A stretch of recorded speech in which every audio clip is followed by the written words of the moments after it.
नमस्ते दोस्तों, आज हम कक्षा 8वीं पाठ संख्या 3 बस की यात्रा पाठ के अभ्यास के प्रश्न उत्तर करेंगे। तो आइए वीडियो को शुरू करते हैं। प्रश्न संख्या 1 है, कारण बताना है। तो मैंने उस कंपनी के हिस्सेदार की तरफ पहली बार श्रद्धा भाव से देखा। लेखक के मन में हिस्सेदार साहब के लिए श्रद्धा क्यों जग गई? तो ये जो पंक्ति दी गई है हमें इसको ध्यान से पढ़ना है और इसी पंक्ति के ऊपर ही उन्होंने लेखक के द्वारा प्रश्न पूछा गया है कि लेखक के मन में हिस्सेदार के प्रति जो श्रद्धा थी वो क्यों उमड़ी थी। तो आपने इस लाइन का उत्तर देना होगा, इसका कारण बताना होगा। ठीक है, तो उत्तर है,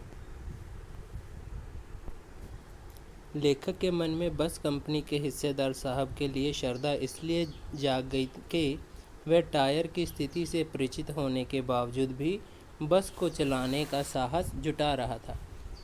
कंपनी का हिस्सेदार अपनी पुरानी बस की खूब तारीफ कर रहा था। अर्थ मोह की वजह से आत्म बलिदान की ऐसी भावना दुर्लभ थी जिसे देखकर लेखक हतप्रभ हो गया और उसके प्रति उनके मन में श्रद्धा भाव उमड़ता है। जब बस का टायर पंचर हो जाता है तो वो दूसरा टायर जो होता है वो भी घिसा हुआ ही होता है, नया टायर नहीं होता। तो भी जो बस कंपनी का हिस्सेदार था वो घिसा हुआ टायर लगाकर भी बस को चलाने के हक में था। तो वो कहता था कि जब अब वैसे तो उसकी बस पुरानी थी लेकिन फिर भी अपनी बस की वो खूब तारीफ़ करता था। तो वो पैसों के लिए या अपने रोज़गार के लिए इतना पागल था कि वो अपना बलिदान तक देने को तत्पर था। और बलिदान की ऐसी भावना कहीं कहीं देखने को मिलती है। लेखक को भी ऐसे ही लगा कि ये जो आदमी है, जो हिस्सेदार है, अगर ये बस कहीं गिर भी जाती है झील में या खाई में या कहीं भी बस में टकरा भी जाती है तो जो देवते हैं वो भी इसका बाहें फैला के स्वागत करेंगे कि इस व्यक्ति ने टायर नहीं बदला जबकि अपना बलिदान दे दिया।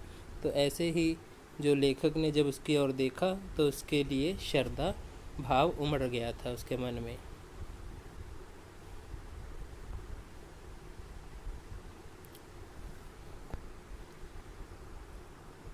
प्रश्न संख्या 2 है, लोगों ने सलाह दी कि समझदार आदमी इस शाम वाली बस से सफ़र नहीं करते। लोगों ने ये सलाह क्यों दी थी? तो उत्तर है, लोगों ने लेखक को ये सलाह इसलिए दी क्योंकि वे जानते थे कि बस की हालत बहुत ख़राब है। बस का कोई भरोसा नहीं है कि ये कब और कहाँ रुक जाए। शाम बीतते ही रात हो जाती है और रात रास्ते में कहाँ बितानी पड़ जाए कुछ पता नहीं रहता। उनके अनुसार ये बस डाकिन की तरह है। तो जब पांचों मित्रों ने पन्ना से सतना के लिए जो शाम वाली बस पकड़ने के लिए योजना बनाई कि शाम वाली बस चलेंगे, तो क्या हुआ, तो जो लोग थे वो उनको सलाह दे रहे थे कि शाम वाली बस से कोई नहीं जाता। तो लेखक पूछता है क्यों, उसमें डाकू मिलते हैं, डाकू रास्ते में होते हैं इसलिए। तो वो कहते हैं नहीं, बस डाकिन है, मतलब बस डराने वाली है। वो इसलिए कहते थे क्योंकि वो बस की हालत जानते थे। वो जो बस थी इतनी ख़राब हालत की थी, वो उसका कोई भरोसा ही नहीं किया जा सकता था कि कब रास्ते में रुक जाए, कब उसका स्टीयरिंग टूट जाए, कब ब्रेक फेल हो जाए, तो किसी उसका भरोसा नहीं किया जा सकता था। जैसे ही शाम वाली बस पकड़ते हैं तो कुछ ही देर में रात होने लगती है और अंधेरा छाने लगता है। अगर बस रास्ते में रुक गई तो वो जो रात बितानी मुश्किल हो जाती है और कहाँ रात बितानी पड़ जाए ये भी नहीं कहा जा सकता। और ये भी भरोसा नहीं था कि ये जो बस है वो मंजिल तक पहुंचाएगी या नहीं। तो इसीलिए जो लोग थे वो सलाह देते थे कि किसी को भी जो समझदार व्यक्ति हैं तो वो शाम वाली बस में सफ़र नहीं करना चाहिए।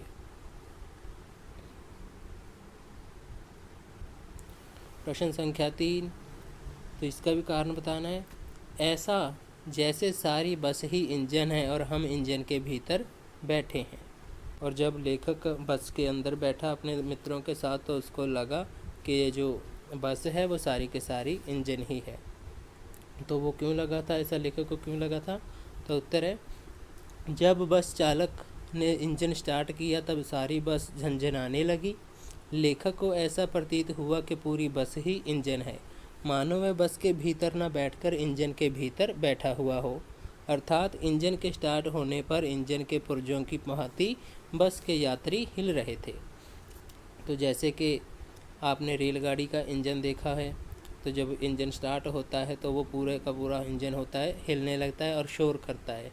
वैसे ही बस का इंजन भी जब स्टार्ट हुआ तो बस का इंजन स्टार्ट होने के कारण जो सारी बस थी वो हिलने लग गई और बीच में जो बैठे यात्री थे, लेखक और उसके मित्र और साथ में और भी जो यात्री थे, सब हिलने लग गए थे। तो इसी तरह जब उसने ड्राइवर ने, जो बस चालक था, उसने इंजन स्टार्ट किया तो सारी बस एकदम से झनझनाने लगी, हिलने लगी। तो लेखक को ऐसा प्रतीत हुआ कि वो जो पूरी की पूरी बस है वो एक इंजन है और हम बस में नहीं बैठे, मानो एक इंजन के अंदर बैठ गए हों। तो ऐसा उसको लगा था। क्यों? क्योंकि जो स्टार्ट हुआ था इंजन तो उसके सारे के सारे पुर्जे हिल रहे थे, पूरी बस हिल रही थी, शीशे खिड़कियाँ थे और जो सीटें थी वो भी हिल रही थी और जो बीच में यात्री बैठे थे वो भी सारे के सारे हिल रहे थे। तो इसी कारण उसे लगा था कि जैसे वो इंजन के भीतर बैठे हैं। प्रश्न संख्या 4, गजब हो गया, ऐसी बस अपने आप चलती है? लेखक को ये सुनकर हैरानी क्यों हुई? तो उत्तर है, बस की वर्तमान स्थिति देखते हुए इस प्रकार का आश्चर्य व्यक्त करना स्वाभाविक था। देखने में से लग ही नहीं रहा था कि बस चलती भी होगी। परंतु जब लेखक ने बस के हिस्सेदार से पूछा तो उसने कहा, चलेगी ही नहीं, अपने आप चलेगी। तो जब लेखक और उसके मित्र शाम वाली बस पकड़ना चाह रहे थे और जो बस आके जब खड़ी हुई बस स्टॉप पर, तब बस की हालत इतनी ख़राब हुई थी, इतनी पुरानी बस थी कि उस पर दे आ रही थी। तो लेखक और उसके मित्रों ने बस के कंपनी के हिस्सेदार से पूछा कि क्या ये बस चलती है? तो उसने कहा, चलेगी नहीं, अपने आप चलेगी। तो ऐसी बस, इतनी पुरानी बस होने के बावजूद लग ही नहीं रहा था कि वो चल सकती है। तो इसीलिए जो ये बात कही गई है कि गजब हो गया, ऐसी बस अपने आप चलती है। तो लेखक ने ये सुनकर हैरानी व्यक्त की थी, क्योंकि ऐसी बस अपने आप चल जाए ये संभव ही नहीं था, लेकिन बस सचमुच स्टार्ट हो गई थी और चल रही थी, तो इसीलिए उसको हैरानी हुई। प्रश्न संख्या 5, मैं हर पेड़ को अपना दुश्मन समझ रहा था। लेखक पेड़ों को अपना दुश्मन क्यों समझ रहा था? तो उत्तर है, बस की जर्जर अवस्था से लेखक को ऐसा महसूस हो रहा था कि बस की स्टीयरिंग कहीं भी टूट सकती है तथा ब्रेक फेल हो सकता है। ऐसे में लेखक को डर लग रहा था कि कहीं उसकी बस किसी पेड़ से टकरा ना जाए। एक पेड़ निकल जाने पर वह दूसरे पेड़ का इंतज़ार करता था कि बस कहीं इस पेड़ से ना टकरा जाए। यही वजह है कि लेखक को हर पेड़ अपना दुश्मन लग रहा था। और जब लेखक और उसके मित्र बस में सफ़र कर रहे थे तो बस के अंदर सारे के सारी जो बस थी हिलजुल रही थी, पुर्जे उसके हिल रहे थे, शीशे उसके कुछ टूट चुके थे, कांच, और कुछ से वो बच रहे थे, सीटें ऐसे लगती थी जैसे भागी जा रही हैं। तो जो बस के अंदर का दृश्य था वो बहुत ही डरा रहा था लेखक को, जबकि बाहर का दृश्य बहुत ही सुंदर था, हरे भरे पेड़ थे, कोई झील आ रही है। लेकिन जब बस की हालत इतनी ख़राब हो गई थी कि जो लेखक था वो डर गया था। जब भी वो किसी पेड़ को देखता तो वो सोचता था कि बस अब इस पेड़ से टकरा जाएगी। तो इसी कारण वो पेड़ को अपना दुश्मन समझता था, और अगर एक पेड़ निकल जाता था पीछे तो वो चैन की सांस लेता था और दूसरे पेड़ का इंतज़ार करता था कि अब दूसरा पेड़ आएगा तो उससे तो पक्का टकरा ही जाएगी। क्यों? क्योंकि बस की हालत बहुत ख़राब थी, उसका स्टीयरिंग भी टूट सकता था, उसकी ब्रेक फेल हो जाए, कुछ पता नहीं था बस के बारे में, कब टायर पंचर हो जाए या टायर निकल जाए या बस की सीटें बॉडी छोड़कर आगे निकल जाएं या सीटें को छोड़कर बॉडी आगे निकल जाए। तो ऐसा बहुत ही संभव हो सकता था, कुछ भी संभव हो सकता था। इसी के कारण जो लेखक था उसको अपने बाहर की साइड जो पेड़ आ रहे थे वो उसको अपना दुश्मन समझ रहा था।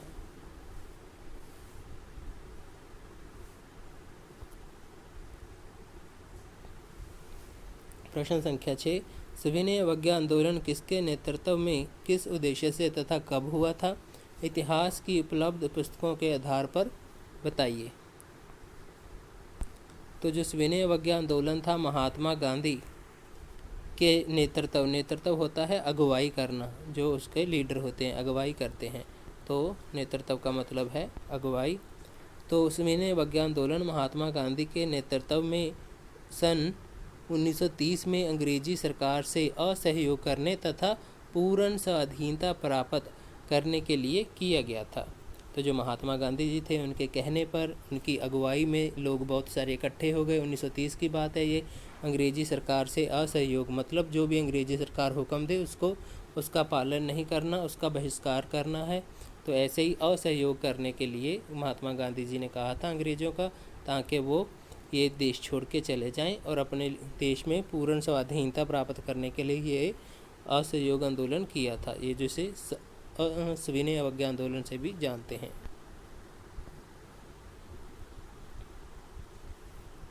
प्रश्न संख्या 7, सविनय अवज्ञा का उपयोग व्यंग्यकार ने किस रूप में किया है, लिखिए।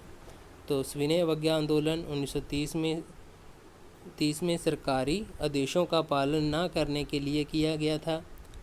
उसमें अंग्रेजी सरकार के साथ सहयोग न करने की भावना थी। लेखक ने सविनय अवज्ञा का उपयोग बस के संदर्भ में किया। वह इस प्रतीकात्मक भाषा के माध्यम से ये बताना चाह रहा है कि बस विनयपूर्वक अपने मालिक व यात्रियों से उसे स्वतंत्र करने का अनुरोध कर रही है। तो जो सविनय अवज्ञा आंदोलन 1930 में गांधी जी की अगुवाई में अंग्रेज़ों के खिलाफ उनकी आज्ञा का पालन ना करना मतलब उनका बहिष्कार करना, उनके साथ सहयोग ना करने के बारे में जो भावना थी लोगों की वो व्यक्त की थी। तो इसी शब्द का जो प्रयोग है जो लेखक ने बस के लिए किया था। क्योंकि जो 1930 में सविनय अवज्ञा आंदोलन हुआ था उसमें गांधी जी और भारतवासियों की इच्छा थी कि स्वाधीनता आज़ादी प्राप्त करना चाहते थे वो। तो इसी प्रकार बस भी ये वाले शब्द उन्होंने बस के लिए उपयोग किए, ताकि क्योंकि बस भी कह रही थी अपने ड्राइवर से, अपने वो हिस्सेदार से या अपने जो बीच में सफ़र करने वाले यात्रियों से विनयपूर्वक मतलब अपनी स्वतंत्रता के लिए कह रही थी। तो इसीलिए वो भी असहयोग कर रही थी। क्योंकि वो खिड़कियां कांच के साथ सहयोग नहीं कर रही थी, जो सीटें थी वो बस की बॉडी के साथ नहीं सहयोग कर रही थी, इंजन भी नहीं कर रहा था, टायर अपना अलग से। तो पूरी की पूरी बस ही असहयोग आंदोलन से जैसे प्रेरित हुई हो, इसलिए उन्होंने व्यंग्य के रूप में ये शब्द बस के लिए प्रयोग किए हैं।